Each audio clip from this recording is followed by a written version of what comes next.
So I'm Tash. Let's see how I start acting. I've always had a love for acting.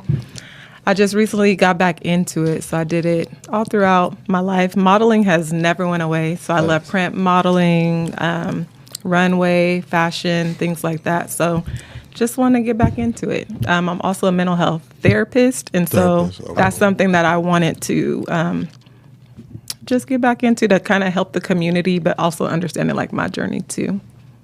I think growing up for me, like people weren't allowed to talk about their feelings a lot. So when I became an adult, I wasn't holding no secrets. So I wanted to learn how to do it in the right way. I didn't want it to be, I didn't want to expose like family or friends or whatever. I wanted to be from a healed place. Yeah. And so I wanted to help the community too. Like a lot of, us, people of color, like we're just not allowed to talk about what's going on with us. Yeah. So that's why I went into it, just to become like someone in the community that you could trust to talk about, mental health. Yeah. So really building trust, not making it about mental health specifically, just really getting to know the person. Because before people want to open up to you, you got to get to know them and even see like if they feel comfortable talking to you. Yeah. A lot of people have been hurt when they've kind of opened up, and so they don't trust everybody initially. So just building that relationship. I recently did a play, and the play was about mental health.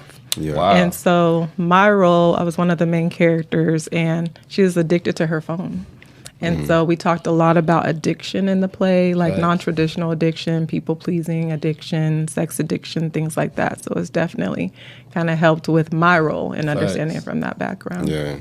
I think it's becoming more acceptable. And like a lot of people, like a lot of insurance companies are like, they're covering mental health, I should say. Yeah. I think before you had to have money to be able to access mental health and psychology or psychiatry too. Yeah. So I think it's more accessible now because a lot of insurance companies are approving it. And even EAP insurance, like employee assistance program. So they give you a certain amount of free sessions. And so you pretty much, with EAP, it's like if you're an employee, somebody may give their employee 10 sessions for free throughout the year for any presenting problem.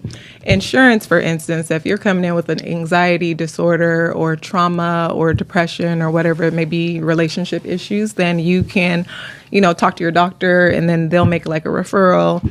I need help with this. And then the insurance be like, okay, like we cover this. This is your copay for getting therapy.